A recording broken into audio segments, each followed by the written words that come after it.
여러분 안녕하세요. 글로벌 지역학부 일본어권 지역학 전공 양동국입니다. 2020학년도 1학기 개설 교과목인 동아시아 일본 이 수업을 여러분과 함께 만들어 가도록 하겠습니다. 여러분 겨울방학 잘 보내셨는지요? 여러분도 여러 염려 속에 보내고 있을 거라고 믿습니다. 바로 코로나19 바이러스 창궐에 의해 강의실에서 수업을 해야 하는데 이 대면 강의가 계속 연기되어 우선 인터넷 강의로 여러분을 찾아뵙고 수업을 시작하고자 합니다. 방학이 끝나면 환한 얼굴로 강의실에서 여러분의 인사를 받고 또 수업에 관해서 여러분의 의견도 듣고 또 실제 수업에서는 제가 질문을 던지면 여러분들은 유니크한 답변을 하면서 수강생들의 동의를 구하거나 아니면 그 답변에 대해서 여러분을 반론을 펼치기도 하고 또 그런 과정 속에서 여러분의 관심과 흥미를 제가 캐치해 저도 제 수업에 참고하면서 실제 수업 안에서도 방향을 바꿔가거나 실제 제스처를 바꿔가면서 강의를 해야 합니다만 이렇게 인터넷을 통해서 수업을 한다는 것에 대해 안타까움을 느끼면서 동시에 여러 다양한 생각이 듭니다. 먼저 인간이 참 유약하다는 생각이 들었습니다. 그리고 우리 모두가 연결되어 있다는 점도 그런 점도 생각이 들더군요. 함께 호흡을 해야 하는 것인데 여기에 뭔가 아주 나쁜 바이러스가 침투하면 우리 일상이 완전히 헝클어져 버리고 마는 것을 처음으로 깨달았습니다. 여기에서 우리는 어떤 생각을 가져야 될까요? 정말 서로를 배려하면서 자기중심주의, 이기주의에서 벗어나 서로 아우르자, 더불어 살자라는 그 중요성을 깊이 깨달았으면 합니다. 그리고 그 출발은 가족의 소중함부터 시작되어야 되겠습니다. 이 코로나19 사태로 인해서 가족 소중함들 많이 느끼고 있을 거라고 생각이 돼요. 그래서 가족을 좀만 더 넓혀보면 바로 여러분의 친구도 소중히 생각해야 되고 또 이웃들도 소중히 생각해야 될 것입니다. 또 하나 떠오른 생각은 바이러스로 인해 우리의 일상이 무너져 버리고 있는데 만약에 전쟁이라도 터진다고 한다면 이런 인터넷 강의가 가능할까요? 대학 그 자체가 문을 닫고 모든 사회 구성원들이 뿔뿔이 흩어지고 사랑, 우정 이런 거 아주 희미해져 버릴 것 같아요. 그런 점에서 우리는 평화의 소중함, 일상의 중요함을 깊이 깨닫고 평화를 유지하는 데 많은 노력을 기울여야 된다는 점입니다. 자, 이제 수업을 시작하도록 하겠습니다.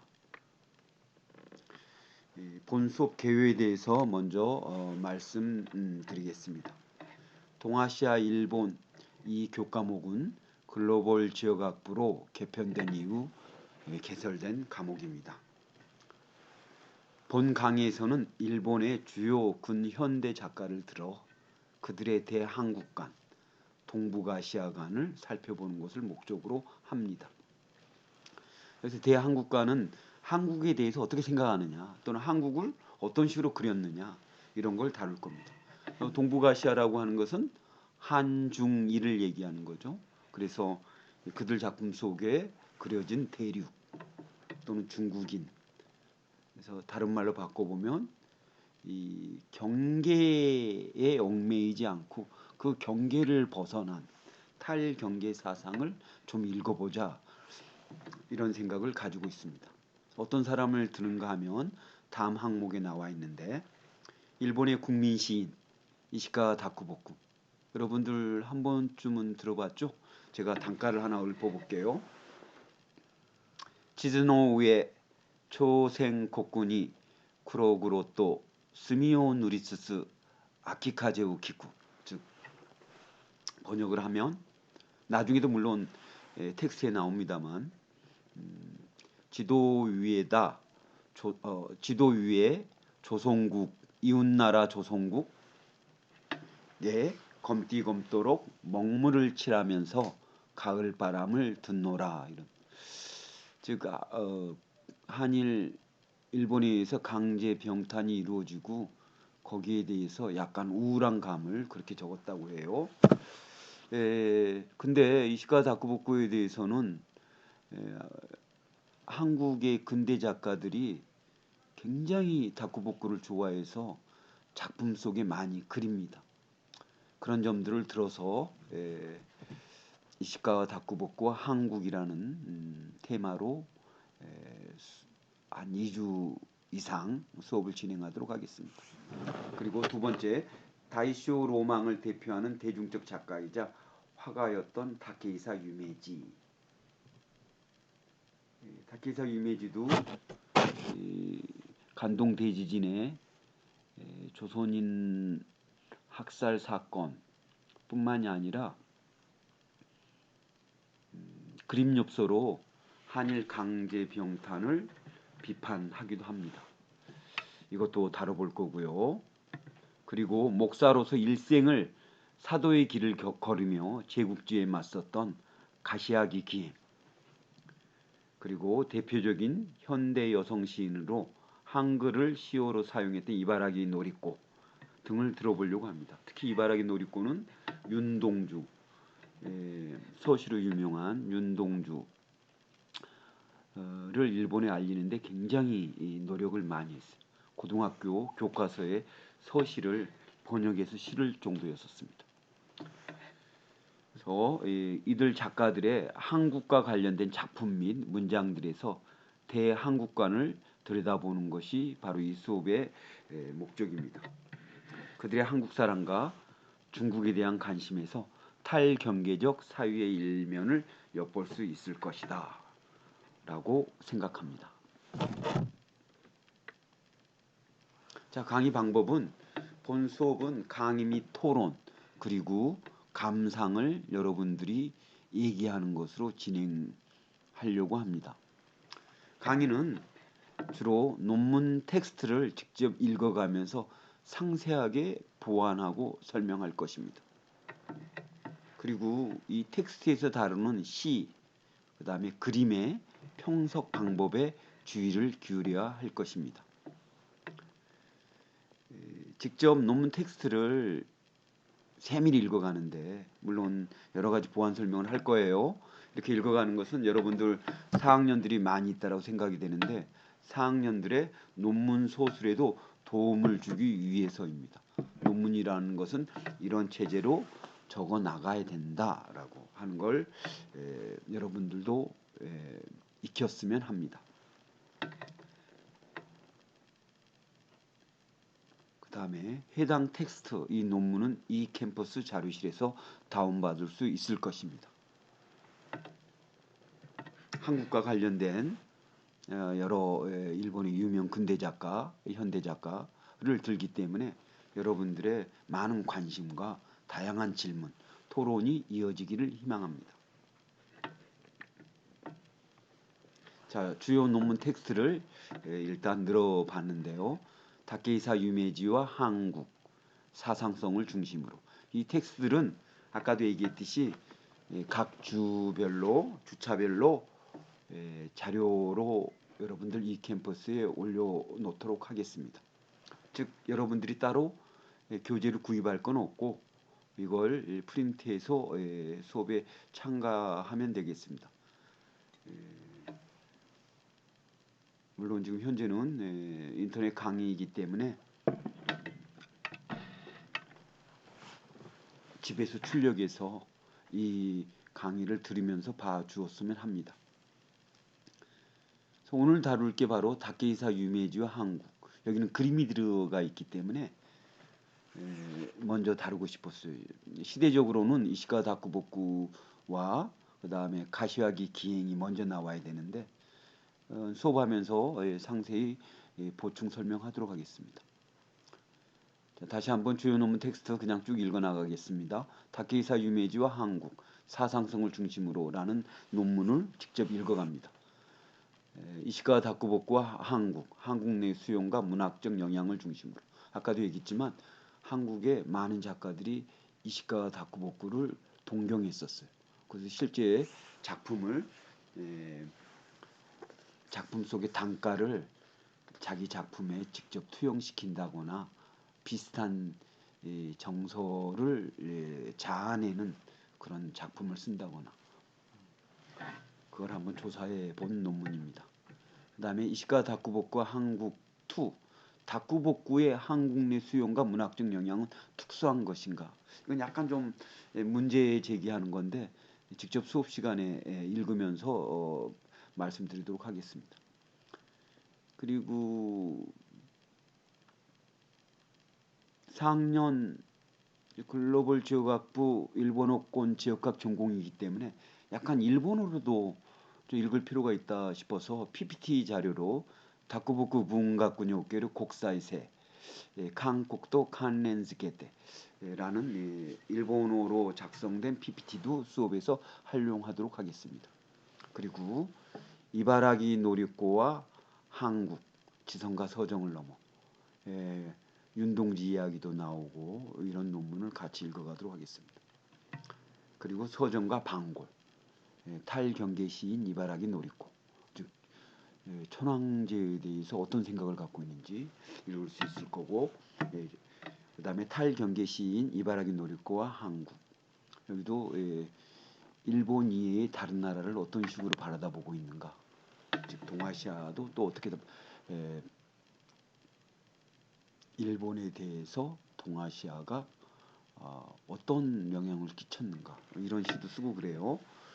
그 다음에 목사인 가시와기 기행과 한국 간동대지진 때 일본 정부 그 다음에 관헌을 엄청나게 비판합니다. 이런 텍스트를 상세히 읽어가면서 수업을 진행하도록 하겠습니다. 첫 시간은 다케이사 유메이지의 한국 사상성을 중심으로 시작하도록 하겠습니다.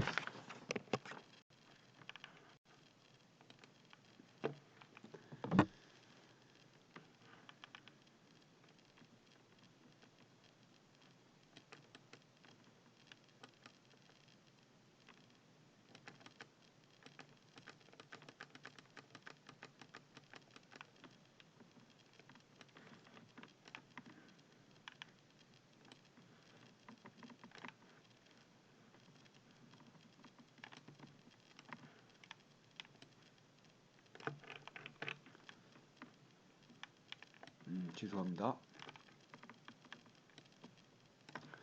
자, 다케이사 유메이지와 한국 사상성을 중심으로 논문은 5장으로 이루어졌네요. 들어가며 유메이지의 초기 사파 속의 사상성, 즉 이 그림 속의 사상성이란 얘기죠. 그 다음에 한일 병탄에 관한 인식, 엽서 한일 합방 기념 고찰, 그 다음에 사상성의 부활, 간동 대지진과 조선인 학살 사건, 그리고 결론으로 나가며 이렇게 되어 있습니다. 자, 논문에 첫머리 들어가며 읽어볼까요? 근대 일본에 있어 그림과 문학과의 관계에 관하여 논할 때 빠뜨릴 수 없는 문인 중 한 사람은 두말할 나위 없이 다케이사 유메이지일 것입니다. 유메이지는 1884년에 태어나서 1934년에 타계했습니다. 유메이지가 어떤 사람인가 그 다음에 적어봤는데요. 유메이지는 메이지, 타이쇼, 쇼와에 걸쳐 활약한 일본의 대중적 화가이자 문필가입니다. 원래는 시인을 꿈꿨었어요. 근데 이렇게 연애시 정도 조금 인정받았지만 아주 섬세한 그림을 잘 그려서 근데 그 그림이 순수 예술이라기보다는 이 대중적인 그림, 즉 판화로 만들어서 직접 문구점을 경영하면서 팔았었어요. 엽서도 팔고 그림도 팔고 말이죠. 그래서 일반적으로 일본인들은 다케이사 유메이지 하면 연애 시인 또는 화가 뭐 이런 느낌입니다. 그래서 정통 문인이라고는 뭐 인정받고 있지 않는 듯한 느낌이 들어요. 자, 그 다음 문장.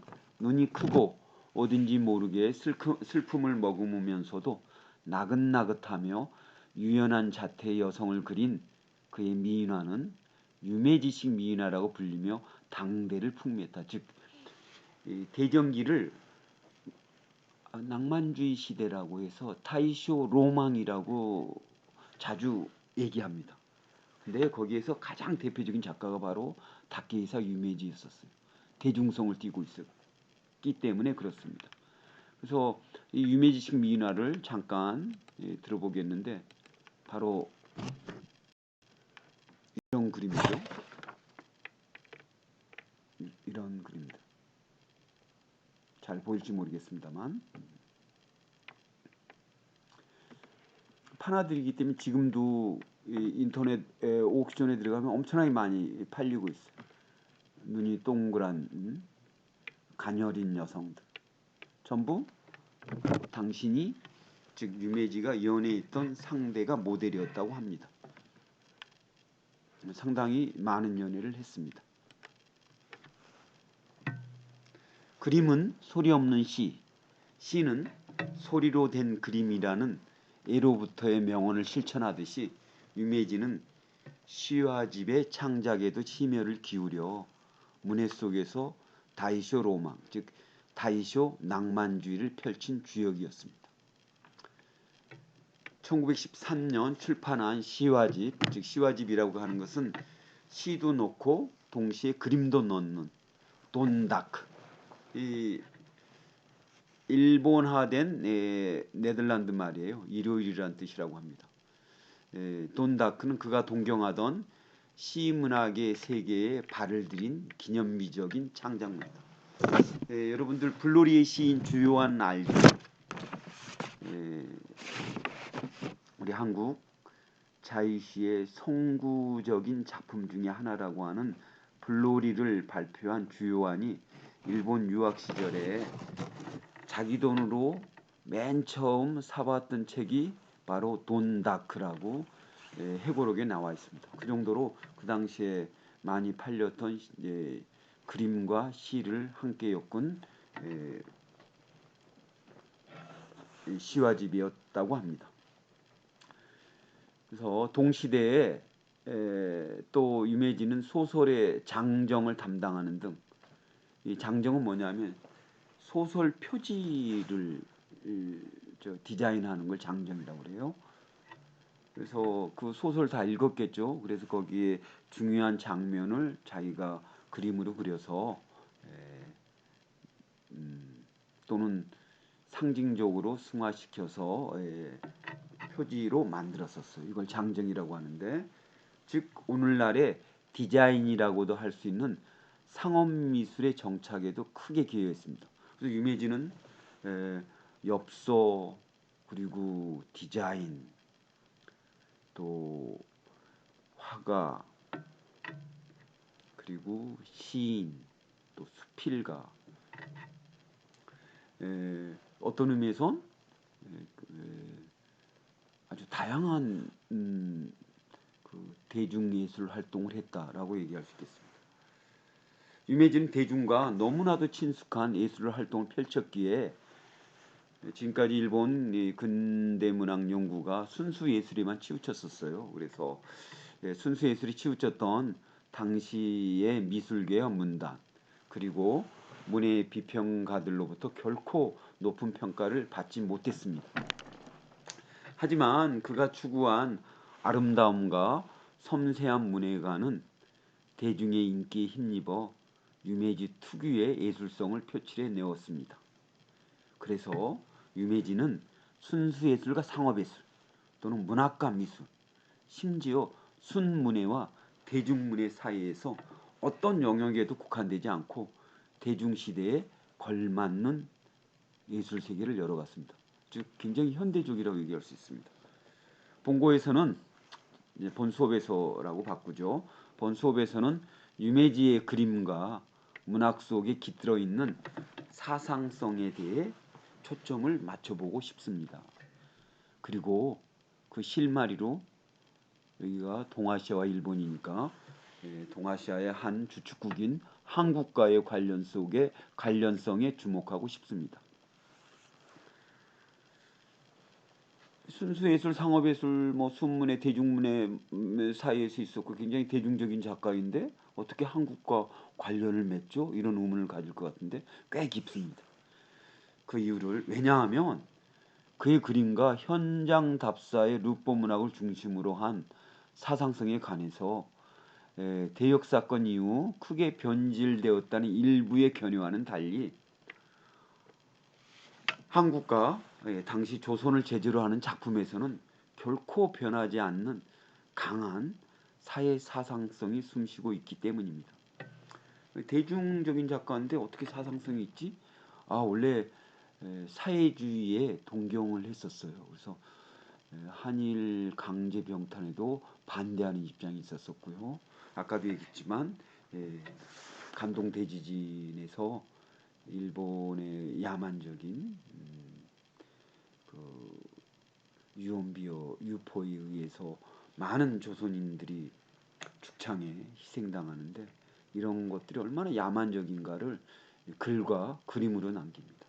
그런 것들이 굉장히 사상이 강하다라고 강한 사상성을 띠고 있다라고 얘기할 수 있겠죠. 그래서 유메지 사파에서 보이는 사상성에서 이 수업의 키워드 중에 하나인 경계를 극복하려는 탈경계성의 일면을 살피며 앞으로도 활발하게 이루어져야 할 그림과 문학과의 교감과 관련된 한일 비교 문학의 지평을 더욱 확대해 갔으면 하는 바람이 개인적으로는 있습니다.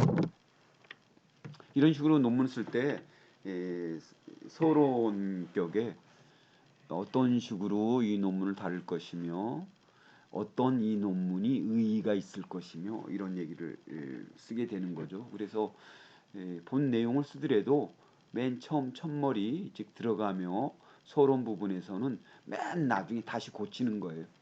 이제 본론에서 내가 추구했던 그 의의 등등을 갖다가 집어넣어야 하기 때문에 말이죠.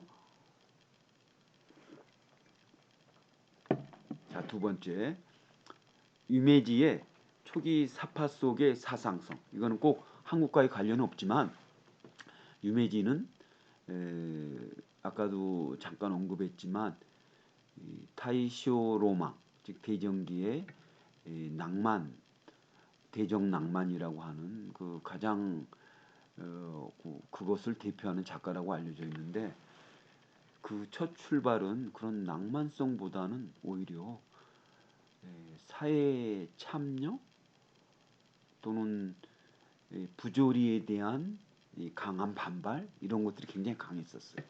이거를 몇 개 들어서 초기 유메지 초기 사상성이라고 이름 붙여서 적어봤어요. 유메지 시인문학과 해화에는 다양한 가능성을 지니고 있기에 당대부터 현재까지 그에 대한 평가는 실로 다양합니다. 우선 유메지의 사상성에 관해서는 일찍부터 사회주의와 결부되어 지적되어 왔습니다.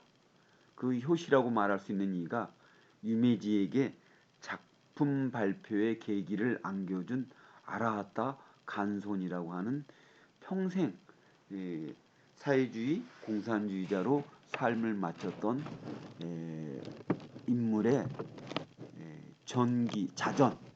자서전 자기 스스로 적었던 회고록 속에 나와 있습니다. 인용했는데 한번 읽어보죠.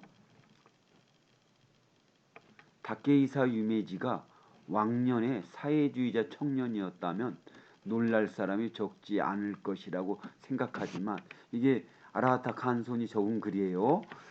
그래서 이렇게 적은 건 뭐예요? 아마 일본인들은 사회주의랑 전혀 관계없는 일종의 굉장히 연애의 아름다움, 이 자유분방하고 이런 쪽에 가까이 가 있는 이 대중적인 작가이다라고 생각할지 모르겠지만 이런 뉘앙스가 있는 거죠. 다시 읽어봅시다. 다케이사 유메지가 왕년에 사회주의자 청년이었다면 놀랄 사람이 적지 않을 것이라고 생각하지만 그 역시 해민샤의 단골 중 한 사람이었다. 지금 해민샤라고 하는 건 지금의 요미우리 신문보다 더 컸었어요. 근데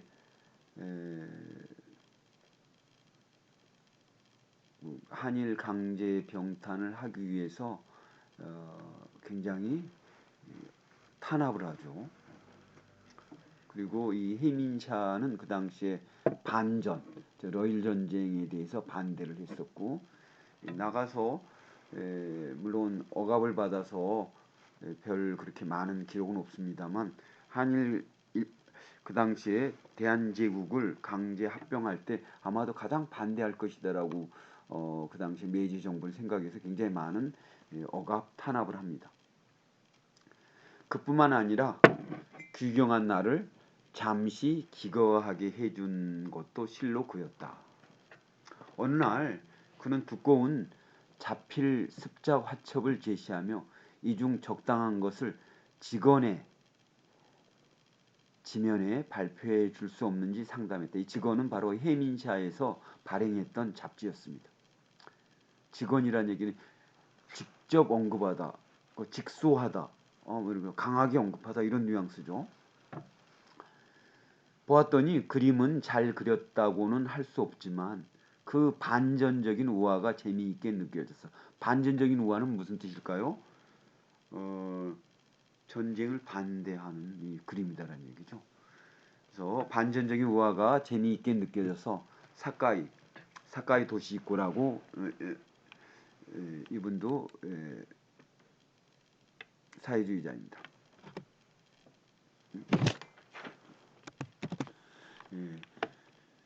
사카이 도시이코 선생님에게 그 발표를 의뢰해 흔쾌히 승낙을 얻었다. 그리고 직원 제20호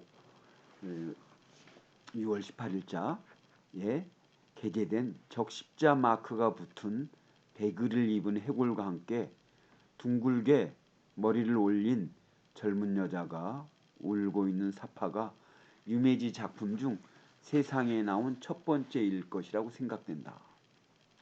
그의 그림은 메이지 40년 일간 평민까지 닉강 해민이겠죠. 까지 연이어 발표되고 유메이지 이름은 이윽고 세간에서 인정받게 된 것이다. 하지만 그는 성공함에 따라 옛일 등은 적당히 잊어버리고 말았다. 맨 마지막 이 인용문에서 맨 마지막 문장이 재밌죠. 옛일 등은 적당히 잊어버리고 말았다. 즉 평생 사회주의자 그리고 나아가서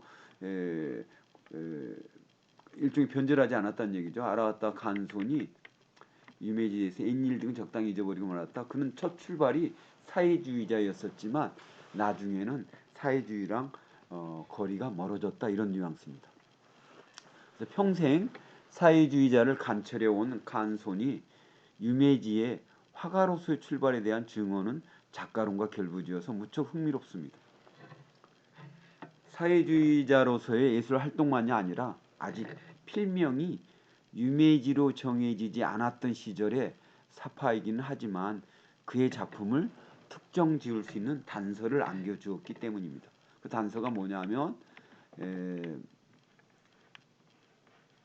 적십자 마크가 붙은 배그를 입은 해골과 함께 둥글게 머리를 올린 젊은 여자가 울고 있는 사파. 이게 바로 유메지가 세상에 맨 처음 내놓은 그림이다라고 이게 이제 직원에 출판됐다는 얘기죠. 출판된 첫 번째 그림이다라고 칸손이 증언하고 있는 거죠. 그래서 인용문에 등장하는 파나는 물론 칸손은 그게 유메지가 발표한 화가로서의 첫 작품이라고 했지만 실제로는 그렇지 않습니다. 주 3번 볼까요? 첫 게재 작품은 이거보다 약간 빠른 1905년 6월 4일 일요 부록의 요미우리 신문에 말이죠. 다케이사 하쿠코로 투고한 가와이 오토모다치입니다. 귀여운 친구입니다. 그래서 유메이지라는 이름으로 발표한 첫 게재 작품은 6월 20일에 투고한 파나 스이즈스로 1등 입선한 것이 전부 연구로 밝혀져 있습니다.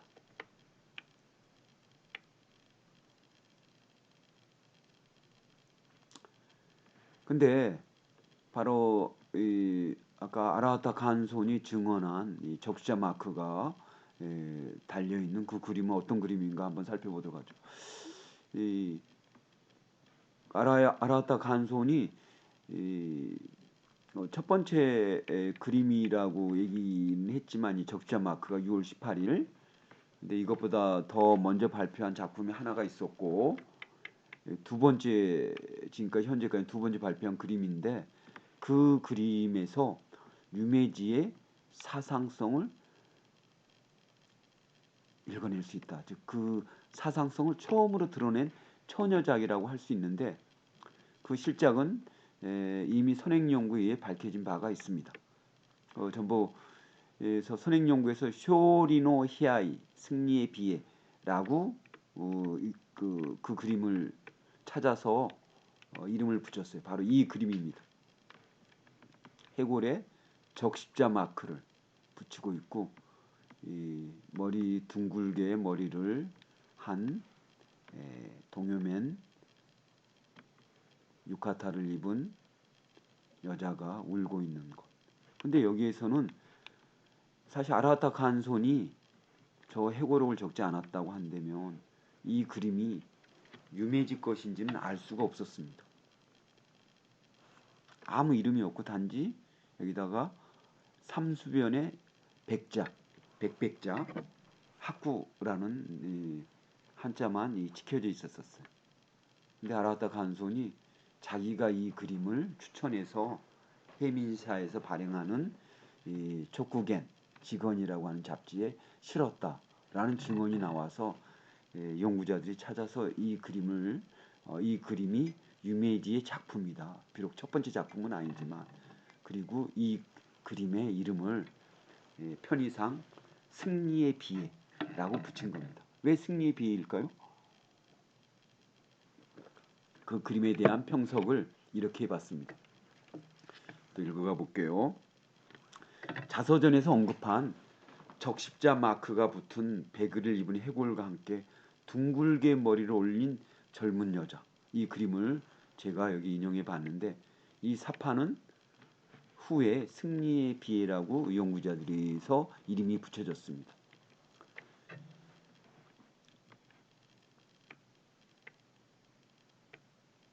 해골과 기모노를 입은 여성의 대비가 참 기이함을 띠고 있죠. 그리고 은하수가 흐르고 그리고 여기 강물도 있습니다.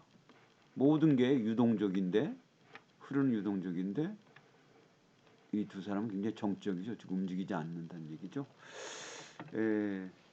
그래서 해골과 기모노를 입은 여성의 대비가 기이함을 띠고 있는데 흑백의 대조와 더불어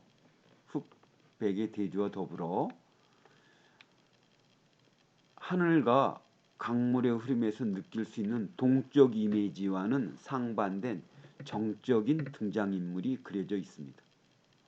움직이지 않고 나머지 움직이는 듯한 그런 느낌이란 얘기죠. 이와 같이 뭐라고 말할 수 없는 비애를 자아내고 있는 이 승리의 비애에는 학구라고 하는 인장이 찍혀 있는데 이것이 직원 제20호 1905년 6월 18일에 발표된 것에 주목하면 바로 이 그림은 이 배경에 러일 전쟁이 있었다는 것을 쉽게 추측할 수 있습니다. 그래서 쉽게 알 수 있겠죠.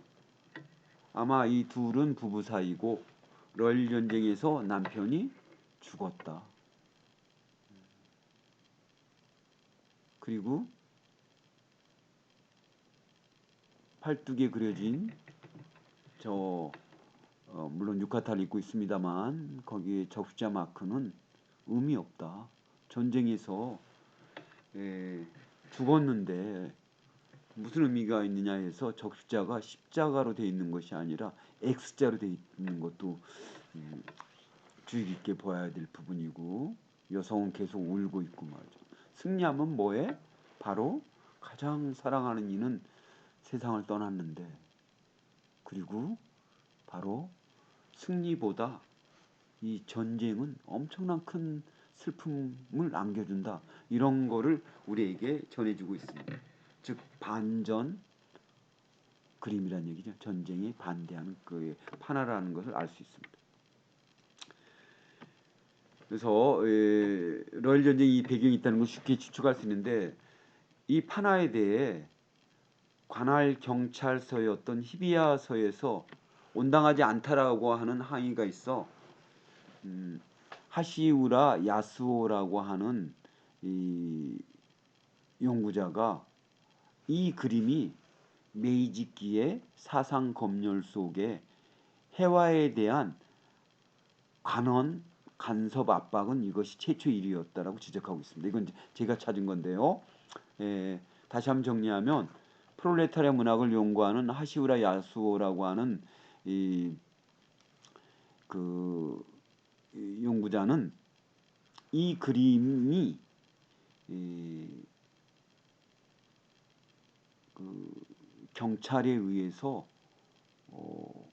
이런 그림 실으면 안 된다라고 지적을 받았었는데, 이게 메이지키에 있어서 그림에 대한 최초의 국가의 간섭이었다라고, 압박이었다라고 지적하고 있는 거죠.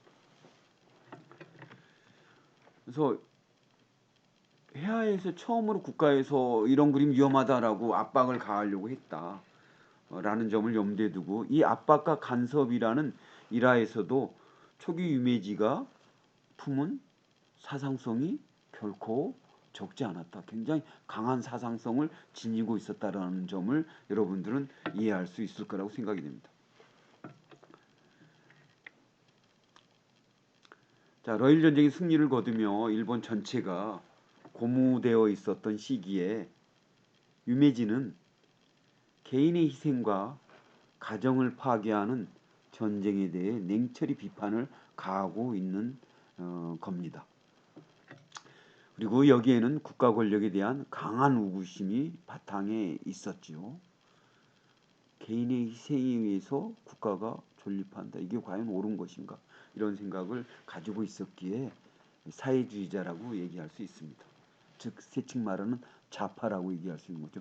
우파라고 하는 것은 우리를 소중히 생각하지만 국가, 사회가 개인의 인권, 신장, 개인의 권리 위에 존재한다라고 생각하는 게 우파죠.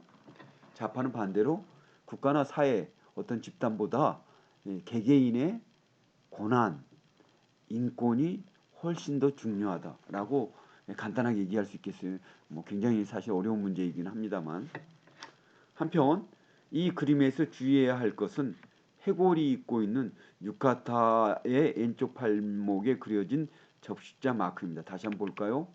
이 마크죠. 이게 적십자 마크인데 팔을 이렇게 끼고 있음으로 인해서 약간 X자처럼 바뀌어 있습니다. 해골로 묘사된 전사자, 군대에서 전쟁에서 죽은 전사자가 입은 유카타의 어깨 부분에 적십자 마크가 팔짱을 낌으로 인해 가위표, 즉 X표로 바뀌고 있음에 여러분들은 주목해야 할 것입니다.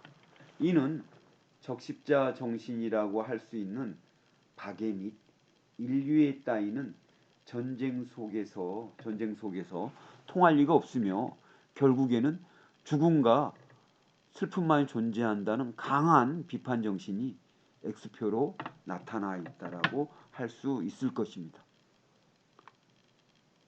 그래서 저 그림은 해골 아주 강인한 인상을 주기도 하지만, 저 X표라고 하는 거, 여기에도 암호처럼 이런 건 안 돼라고, 적자 마크이긴 하지만 X표로도 읽어낼 수 있다라고 개인적으로 생각하고 있습니다. 또 제 주장이 옳다고 생각합니다. 이처럼 그림 속의 수수께끼 혹은 암호와 같이 뭔가의 상징을 의도적으로 넣어 강한 사상성을 표출하고 있는 것이 유매집 하나의 크나큰 특징인데, 이게 여기에서만 보이는 것이 아니라 다른 그림에서도 보입니다. 이는 그 후 연이어 발표된 축 개선, 이 한자 잘 읽어두세요. 축 개선, 즉 승리에서 돌아온 걸 개선이라고 하는 거죠. 그걸 축하한다라고 하는 그 그림을 판화를 그려서 빛이라고, 희깔이라고 하는 잡지, 1906년에 나온 잡지에 발표합니다. 바로 그 그림을 이렇게 볼 수가 있습니다. 여기 이게 바로 축 개선인데, 깃발이 잘려져 있죠. 잘 그림 안 보일지 모르겠습니다만, 그리고 이쪽은 사실 저도 이 그림을 평석 에스프리카숑이라고 얘기합니다만, 하면서 한참 돋보기를 찾았어요. 이게 촌장입니다. 촌장. 그리고 축 개선하기 때문에 바로 밴드, 군악대가 앞장서서 북을 치고 웃고 가지만 어떻게 됩니까? 전쟁에서 다친 사람은 팔이 잘리고 다리가 잘려서 목발을 짚고 고개를 푹 숙이고 간단 말이죠. 그리고 이 사람은 아까 그림에서도 알 수 있듯이 검은 상복을 입고 있다. 즉 전쟁에서 남편을 저 세상으로 보낸 미망인이라는 얘기죠. 촌장은 왜 웃고 있어요? 우리 마을을 죽음으로써 빛내줬다라고 해서 웃고 있고, 이쪽은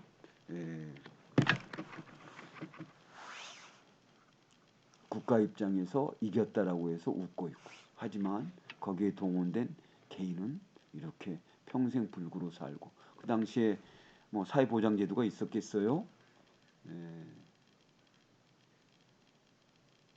가족을 건사한다, 즉 가족을 먹여 살려야 되는 가장 입장에서는 정말 암울했던 것이죠. 그리고 부녀자 입장에서는 가정을 떠받들어 줘야 될 남편이 없어서 생계가 막막했을 겁니다. 그것보다 죽음이라는 게 얼마나 슬퍼요. 자, 축 개선을 인용해서 대충 설명해 봤는데, 여기에 대해서 평석을 또 읽어가 보도록 하겠습니다. 축 개선을 인용해 보았는데, 이 사파도 반전, 즉 전쟁을 반대하는 얘기죠. 비전, 전쟁은 안 된다라는 의미입니다. 비전을 호소한 작품으로 러일 1906년이니까 러일 전쟁의 승리를 축하하는 퍼레이드를 그린 것입니다. 한쪽 팔과 한쪽 다리를 잃고 지팡이에 의지한 채 고개를 숙이고 걸어가는 상위군인과 전쟁 미망인이 군악대의 한가운데를 차지하고 있어 반전의 사상성이 강함을 알 수가 있습니다. 전쟁으로 인한 사망과 부상 등의 슬픔과는 전혀 무관한 것처럼 단지 마을의 명예를 높였다고 환한 얼굴을 내보이며 촌장이라고 적힌 깃발을 들고 뒤를 쫓아가는 촐로의 미소가 사파의 풍자성을 더욱 돋보이게 합니다. 보여주기인 거죠. 즉 상위 용사와 미망인.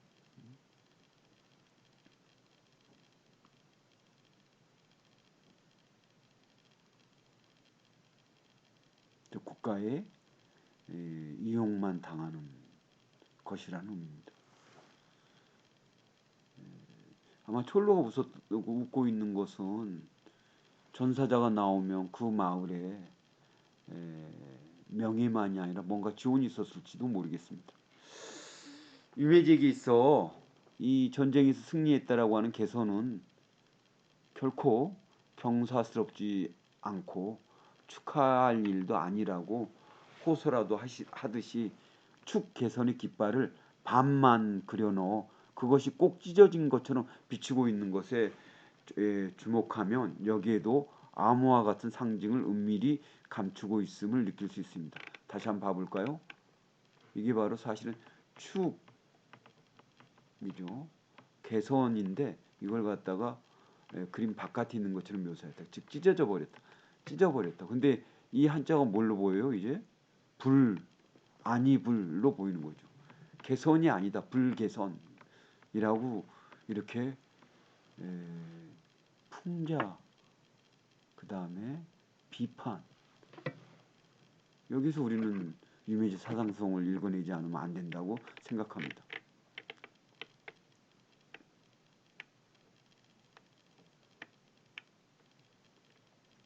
즉 축하 깃발이 축 개선하는 그 깃발이 찢겨진 것처럼 묘사한 것에서 이것은 개선이 아니라는 강한 반감을 드러내고 있는데 그 첫 축자가 찢어짐으로 인해 아니 불자로 바뀌고 있음에 더욱 놀라지 않을 수 없을 것입니다. 조금 전에 그림을 보면 설명됐습니다.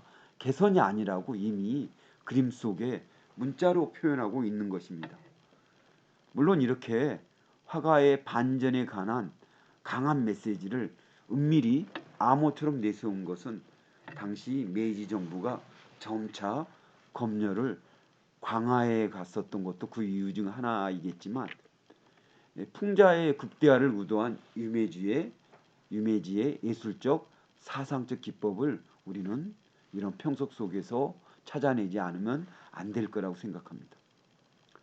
반전, 비전을 테마로 한 사파의 배경에는 확실히 간선이 언급한 바와 같이 해민샤가 내세우고 있었던 사회주의 사상의 영향이 컸음은 부정할 수 없습니다. 대단했었어요. 메이지 정부에 대해서 뭐랄까 국가보다 개인이 우선시 돼야 된다라는 그런 주장을 많이 펼쳤던 언론 단체였었습니다. 자, 그러면 이번에는 유메지가 그린 한일 합방 기념이라고 하는 그 엽서를 보면서 한일 병탄에 관한 인식을 한번 살펴보도록 하겠습니다. 여러분들 그 합방 이런 거는 이런 말은 쓰면 안 되죠. 만약 쓰고 싶으면 강제합병, 강제합방 이런 식으로 써야 될 것 같고요. 그 다음에 그런 의미가 담겨져 있는 한자가 바로 병탄입니다. 그래서 강제병탄 이렇게 쓰셔도 되고 그냥 병탄이라고 하면 그 제멋대로 합쳐버렸다 이런 뉘앙스가 들어 있습니다. 그래서 합병이란 말 쓰지 말고 병탄 또는 강제합병 이런 얘기로 이런 말로 쓰자라고 저는 개인적으로 생각하고 있습니다. 자, 3장 들어가도록 하겠습니다. 한일 병탄에 관한 인식, 엽서, 한일 합방 기념 고찰. 1910년 6월 유메지와도 교류하고 있었던 해민샤의 대표였죠. 사주나 마찬가지였습니다. 코도쿠 슈스이라고 하는 사람이 그 체포되어서 이듬해 총을 사형에 처하는 등 일본은 사상의 암흑 시대로 접어듭니다. 시소노 후유노 지다이라고 일반적으로 얘기하는데요. 1910년 6월 우리 그 당시에 대한제국이 일본의 강제로 병탄이라는 단어를 쓰기로 하죠. 병탄된 게 바로 8월 말이에요. 근데 그 정지 작업, 정지라고 하는 것은 평탄이라고 하는 게 평탄 작업으로 이런 메이지 정부의 반감을 표하고 대일본주의, 즉 일본 확장주의에 대해서 반대했던 그 문학자이기도 하고 다양한 그 사설을 썼던 고도쿠 슈이스이를 체포를 합니다. 그때까지는 사실 발표가 되진 않았어요. 그리고 아주 빨리빨리 재판을 진행시켜서 바로 6개월 만에 사형을 시켜버리죠. 이게 즉 대한제국을 합병할 때 그 반발 세력들의 입을 막으려고 했던 거죠. 그래서 무슨 이유로 사형을 시켰냐 하면 바로 천황을 암살하려고 했다. 그 무리에 속해 있었다라는 말도 안 되는 그 제목을 뒤집어 씌워서 재판에 사용을 시키는데 이걸 갖다 대역 사건이라고 합니다. 대역이라고 하는 것은 대역 사건 하면 천황 암살 사건 이런 식으로 생각하면 되는데요. 원래 나가노현에 있던 무정부주자 청년들이 화약 같은 걸 만들어서 화약으로 폭탄을 만들어서 그 메이지 정부에 좀 반감을 표할까 이러고 있는데 그들을 체포해가지고 다 엮었어요. 그냥 그들이 좋아했던 코도쿠 슈이스이까지 다 엮어가지고 관여했다라는 식으로 해서 사형에 처해버리는데 그걸 갖다 대역 사건이라고 얘기합니다. 그래서 코도쿠 슈이스이가 1911년 1월에 사형에 처하는 등 일본은 사상의 암흑 시대로 접어들었습니다. 유메지도 사회주의자의 체포령에 따라 참고인으로 이틀 동안 경찰에 의해 유치장에 옥리된 적이 있었어요. 그 다음에 이틀 만에 풀려 나왔지만 1911년 1월에 코도쿠 슈이스이가 사형을 당했다. 지금 식으로 얘기하면 일본에서 가장 최대 신문 발행 부스를 자랑하는 곳이 요미우리 신문이죠. 요미우리 신문에 사주를 갖다가 사형시킨 거나 마찬가지예요. 아니면 아사히 신문에 사주를 말이죠.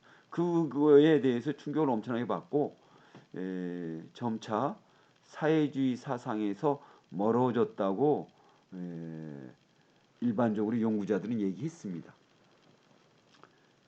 사실 그때 유메이지에게는 타마키라고 하는 그 부인이 있었는데 그 임신을 했었는데 아이를 이제 뭐 아이가 뱃속에 있었었는데 유메이지가 유치장에 갇혔다는 얘기를 듣고 결국 유산해 버리고 말아요. 굉장히 충격이 컸던 거죠.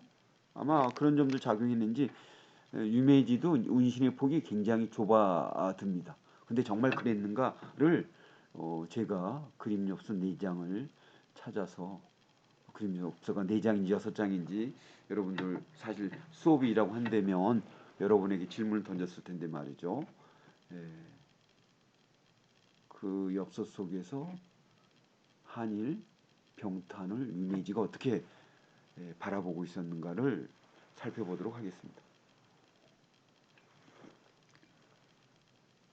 그래서 그의 균형 잡힌 사고와 그리고 거기에서 빚어지는 전곡을 찌르는 날카로운 풍자는 여전히 살아 있었습니다. 일반적으로 다른 연구자들은 고도쿠 슈이스이가 죽고 난 다음에 사회주의에서 멀어졌다고 하지만 과연 그런가? 자, 이 그림을 한번 보자라고 하는 제 주장이죠. 그 좋은 애가 한일 합방 기념, 일본어로는 니강 갑보 키냉, 그래서 객강 유메지 카드, 이런 식으로 유메지 카드, 즉 엽서 항악기로 만들어서 실제 판매했던 겁니다. 그 당시에 그 1900년 초반부터 일본에서는 사제 엽서, 즉 그 민간이 발행한 엽서에다가 우표만 붙여서 사용할 수 있게 되었었어요. 그래서 유메지도 한일 합방이 됐다라는, 한일 강제 병탄이 되었다라는 얘기를 듣고 어쨌든 그 기념 엽서를 발행합니다. 이 그림 엽서가 이웃나라 한국을 약탈한 제국 일본을 비판하고 있다는 여러분들의 선배입니다. 저의 제자고요. 김지현 씨의 뛰어난 선행 연구가 있지만 제가 지도를 했었습니다. 이 논문도 이 선행 연구가 있지만 교정을 해라고 해도 하지를 않고, 그래서 제가 이 논문에서 올바르게 좀 다루려고 여기 인용을 했던 거예요. 엽서의 순서가 잘못 나열되어 있고 그에 따라 평속에도 오류가 보이며 더불어 후수라는 지도에 관해서는 전혀 언급이 없어서 여기에서 제가 상세히 다뤄보기로 하겠습니다. 먼저 그림 엽서부터 볼까요? 자, 이게 1번 그림 엽서, 2번 그림 엽서, 그 다음에 3번 그림 엽서, 4번 그림 엽서입니다. 물론 이 텍스트는 자료를 올려주기 때문에 제 그 인터넷 강의를 드릴 때는 그림 왔다 갔다 하면서 이야기를 들어주었으면 합니다.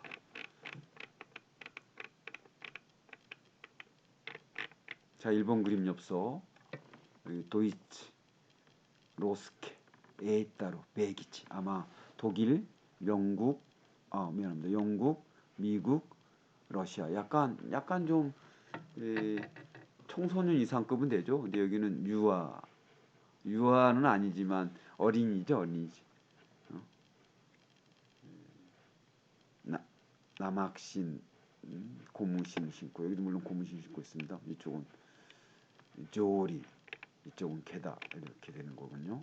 여기는 이제 초등학생이 됐나요? 항모를 쓰고 있고 일장기, 그리고 태극기는 찢겨져 가지고 이 병아리 또는 닭처럼 모습으로 해서 버려져 있습니다. 자, 어쨌든 이 그림은 그림 엽서는 몇 장일까요? 하나, 둘, 아까 저 밑에 2장, 그리고 표지가 1장, 그 다음 뒷표지가 1장에서 실제는 저는 6장으로 파악하고 있습니다.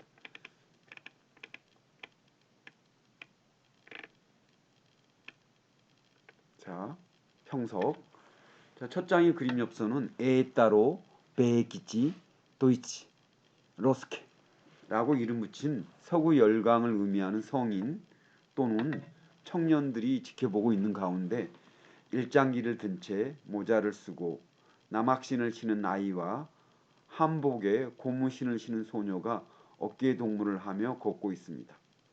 이것은 일본과 당시 대한제국과의 조약 및 협력 등이 서양의 시각에서 보면 철부지 어린애의 장난과도 같은 것이며 또한 잘 진행될까라는 의문이 뒤에서 조롱하며 바라보고 있는 성인의 거동이나 표정으로 나타나 있습니다. 즉 이미 제국지 길을 걷고 있는 영국이나 그다음 미국이나, 미국은 뭐 제국지 아니라고 주장합니다만 뭐 탈식민주의 입장에서 보면 완벽한 제국주의죠.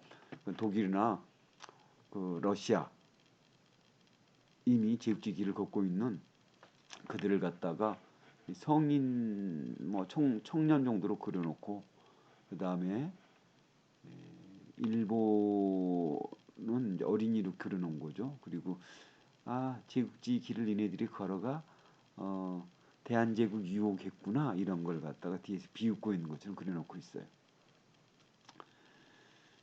자, 열강의 국가명에 유머를 섞은 이름과 그들을 흉내내며 동조해가는 일본의 모습을 풍자하고 있는 것에서 한일합방 기념엽서가 국민국가로서의 제국 일본을 비판하려는 의도가 담겨 있음을 첫 장의 이런 풍자 그림에서 읽어낼 수 있을 거라고 보입니다. 자, 두 번째 그림 보도록 하겠습니다. 자, 먼저 그림을 보면서 하죠. 이게 이제 두 번째 그림입니다만, 자, 두 번째 그림 엽서에서는 좀 성장해 있죠. 아마 초등학생 정도.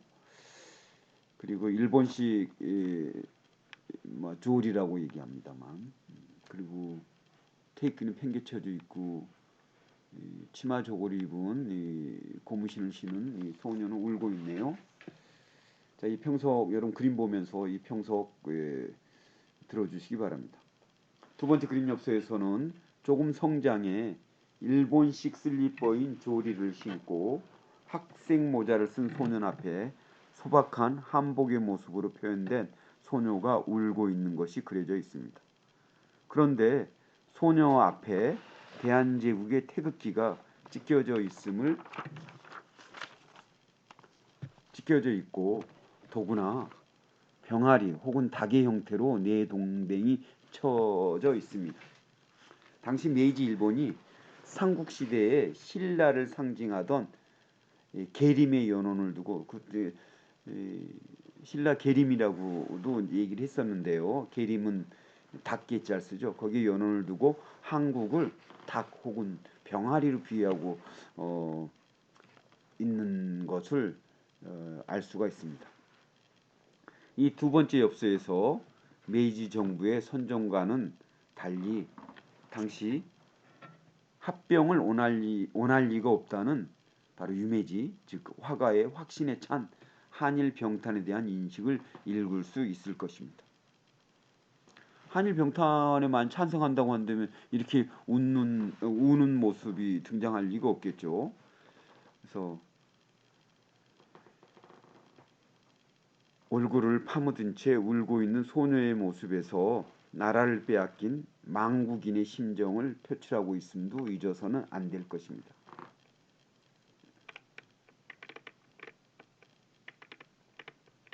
자, 그러면 이번에는 3, 4 그림을 보도록 하겠습니다.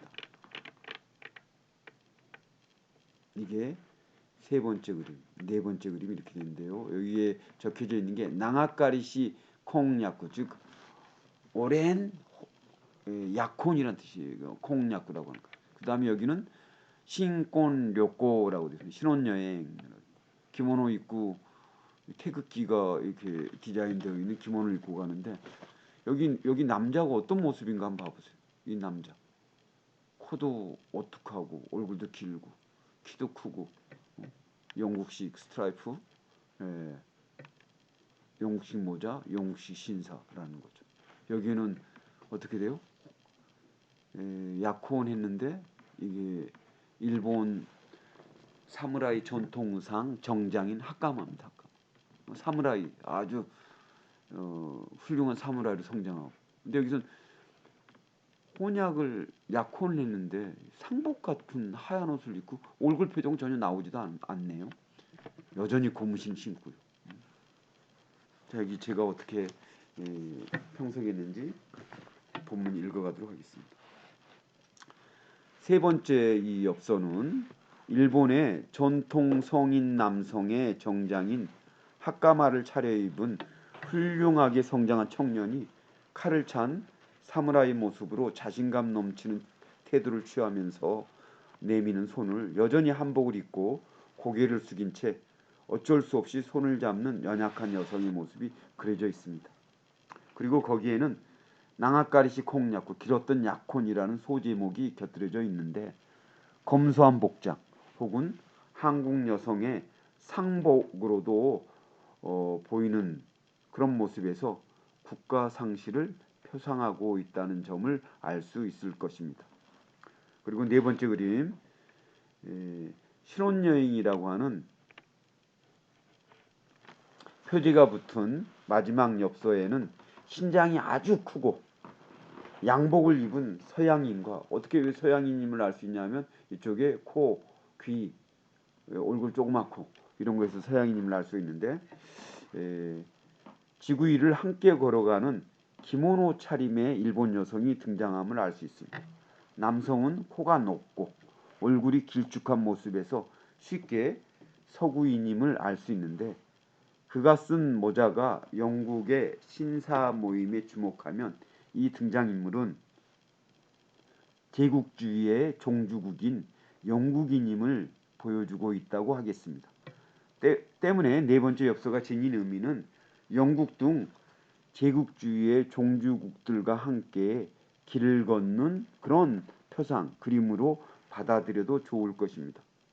그런데 여러분도 의문이죠. 이전의 세 장의 엽서에 등장하는 남성은 등장인물의 성장을 그리고 있어서 이 일본을 상징하는 남자의 모습이 갑자기 서구인처럼 그려진다라고 하는 것도 좀 이상하고 그러면 이 남자의 모습이 이렇게 기모노 입은 여성으로 바뀌었다고 보는 것이 오히려 타당할 거라고 생각이 됩니다. 일본인을 갖다 이렇게 키 크고 코 높고 이런 식으로 그려낼 수는 없잖아요. 그래서 이 일본을 상징하는 남자의 모습이 갑자기 여성으로 바뀐 것은 너무나도 우스운 결말이라고 하지 않을 수 없습니다. 여기에서 유메이지 특유의 풍자와 비판의식이 담겨 있다고 받아들여도 무방할 것입니다. 즉 기모노에 새겨놓은 태국 문양에서 알 수 있듯이 한국을 합병하여 약육강식의 제국주의의 길을 걸어가는 일본을 묘사하고 있는데 그 등장인물이 지금까지와는 달리 여성으로 바뀐 것은 서양의 열강 앞에서는 영국 같은 그런 제국 열강 제국 앞에서는 결국 유순한 여성에 불과하다고 화가가 파악하고 있어 여기에서도 일본 제국주의에 대한 비판과 풍자임을 명확히 하고 있습니다. 이를 더욱 뚜렷이 보여주고 있는 것이 만주 대륙을 그린 여기가 만주죠. 만주 대륙을 그린 지도 위를 걷고 있는 모습일 것입니다. 유메지는 지도가 영토 확장의 염원을 담은 국민국가의 탐욕적 상징임을 이미 간파하고 있었습니다. 여러분들도 초등학교 때 지도부터 지리라는 과목에서 한반도가 이렇게 생겼다라고 하는 걸 배우는데 바로 그거는 우리가 하나다라는 걸 갖다가 우리에게 알려주는 거고 또 지도를 넓혀간다라고 하는 건 결국 영토 확장이라는 의미이기 때문에 사실은 제국주의 시절에서 그 지도라고 하는 것은 탐욕적 상징이었습니다. 그래서 유메지는 이렇게 일본은 결국은 이 서양 제국과 손을 잡고 만주 여기가 또 한반도인데 만주까지 나갈 것이다라고 이미 예측을 하고 있는 것 같아요. 1910년 당시에 비춰본다면 이미 20년 뒤를 예측한 모습이라고 해도 과언이 아닐 정도로 유메지의 성견성과 비판성을 엿볼 수 있을 것입니다. 한편 한국을 상징하는 한복을 입고 있는 여성의 얼굴 표정을 생략한 것에서도 나라를 빼앗긴 사람들의 상심을 안타깝게 받아들이고 그것을 상실의 이미지로 그림 속에 표출한 것이라고 생각이 됩니다. 자, 그런데 여기에서 지금까지 전혀 언급하지 않은 두 장의 그림에 주목하고 싶습니다. 바로 네 장으로 구성된 엽서에 앞뒤 표지로 보이는 두 개의 작은 지도가 그려져 있는 판화인데 여기서 다시 확대해서 들어보기로 하겠습니다. 그래서 아까도 얘기했듯이 이 그림 엽서는 넉 장이 아니라 표지와 뒷표지까지 합쳐서 6장이다라고 저는 파악하고 있는 거죠. 자, 바로 이게 첫 번째 표지, 두 번째 그 뒷표지입니다. 자, 이걸 보면서 얘기하도록 하겠습니다. 지도가 근대 국가 형성에 있어 일체감과 애국심 고취라는 것을 안겨주는 상징이자 일종의 기호로 인식할 때 두 그림은 상당히 애곡되어 있습니다.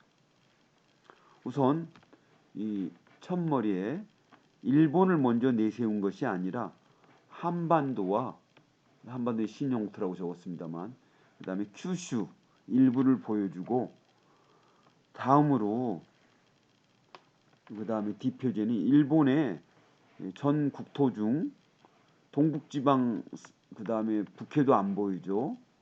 그리고 이쪽이 동북지방입니다. 동북지방 전혀 안 보입니다. 사실 이쪽이 더 나가 동북지방이어야 되는데 의도적으로 이걸 잘라버렸어요. 즉 일본의 전 국토 중 동북지방과 이쪽 동북지방인데 여기가 동북지방 북해도를 삭제한 일부만을 제시하고 있을 뿐입니다. 더구나 여기가 이제 동경인데요. 여기가 황궁이 있는 토옥교는 조금 오른쪽으로 치우친 형태의 유메지가 경영하던 쯔루야 서점이라는 출판사의 이름과 주소로 뒤덮여져 있음을 알 수 있습니다. 이게 쯔루야 서방 그리고 자기 주소를 적어놓고 이 천황이 살고 있는 동경을 갖다가 이걸로 막아버렸어요. 가려버렸어요. 즉 제국의 수도이자 강권의 상징인 황거가 있는 도쿄를 출판사 명으로 덮은 것이야말로 제국 일본에 대한 반감 혹은 비판을 강하게 내세운 것은 아닌가라고 저는 생각합니다. 출판사 명에 의해 제국의 이 수도를 가린 것, 수부를 가린 것과 동북지방 북해도 그리고 당시 이미 일본에 편입되어 있던 이쪽의 타이완 을 전혀 그리지 않은 것은 제국 일본의 영토적 야욕을 비판한 것이지만 이미 앞에서도 언급한 바와 같이 수수께끼 혹은 암호와 같은 상징으로 여기에서도 유메지의 풍자성과 비판성을 표출하는 특징을 음미할 수 있습니다. 즉 이런 것들이 암호처럼 작용하면서 제국 일본에 대해서 비판을 더하고 있다라고 생각하는 거죠. 저기 타이완 그리지 않고 또 북해도 그리지 않고 그다음에 한반도는 그랬지만 그러니까 일본만 본다고 한다면 전통적으로 야마토라고 하는 일본에 해당되는 곳만 그려놓은 거예요. 규슈, 시고쿠 그리고 이제 혼슈의 한 3분의 한 4분의 3만 그려낸 거죠. 그리고 동경을 갖다 이걸로 가린 거. 즉 근대 이후에 일본으로 대우받았던 곳 또는 일본이 그 이전에 청일전쟁에서 합병했던 타이완 같은 그리지 않았다라는 거에서도 이런 식으로 약간 암호 비슷하게 그려놓던 거에서도 유메지의 사상성을 볼 수 있는 것이 아닌가라고 생각합니다. 자, 그러면 유메지의 한일 합방 기념이란 엽서에 대해 당시 대중들의 평가는 어떠했을까? 여기죠. 자, 이를 알기 위해서 1910년 8월 31일 소인이 찍힌 유메지가 당시 아내인 타마키에게 유산했던 사람입니다. 타마키에게 보낸 서신에 주목해 볼 필요가 있습니다. 한일 합방 기념 엽서는 상당히 매출이 좋기 때문에 오히려 나는 도리어 괴롭다. 저런 것을 그래서는 왠지 유메지다운 면목이 없다. 예술적 양심에 대해서 정말 마음 아프기 그지없다라고 이런 얘기를 해요. 근데 이 서신의 내용에서 유추해 본다면 한일 합방 기념 엽서는 같은 해 8월 말의 작품으로 확정지을 수 있지만 지금까지의 제가 얘기했던 내용과는 달리 유메지는 무척 괴로워하고 있었음을 알 수 있습니다. 임시 증가까지 할 정도로 반응도 좋고 매출도 좋았지만 유메지는 예술적인 양심에서 고통받았다고 하는데 그 이유는 무엇이었을까요? 아마도 유메지가 의도했던 제국주의에 대한 비판과 풍자가 충분히 독자들에게 전해지지 않았다고 하는 것에 대한 책망을 먼저 떠올릴 수 있을 것입니다. 더불어 아무리 비판적 풍자를 그렸다고 하더라도 인용한 지도에서처럼 이웃나라의 망국을 즉 대한제국이 사라진 것을 신영토라고 써놓은 지도와 함께 기념했다는 행위에 대해서 자책이었을 것이라고 추측이 됩니다. 그런데 당시 한일 병탄에 대해 엄청난 많은 기념 엽서가 발행되었는데 아마도 유메지가 이런 식으로 나름의 비판을 집어넣는데 독자들은 이해를 못하고 또 많은 기념 엽서가 발매돼서 팔린 것처럼 자기도 똑같이 그렇게 취급받았다 라는 점에서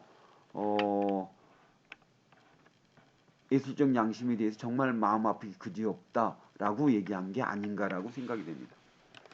자, 오늘 75분 수업은 여기에서 중간에서 끊어야 될 것 같아요. 그리고 다음번에는 다른 기념엽서 그 당시에 조금 전에도 얘기했듯이 유메지 말고 수많은 종류의 한일 강제병탄을 기념하는 엽서들이 나와요. 그 기념엽서가 어떤 모습이었나 그걸 들어서 유메지 기념엽서와 비교해 보면 조금 전에 얘기한 한일 병탄에 대해서 유메지는 비판적인 사고를 가지고 있었다라는 점을 이해할 수 있을 거라고 생각이 됩니다.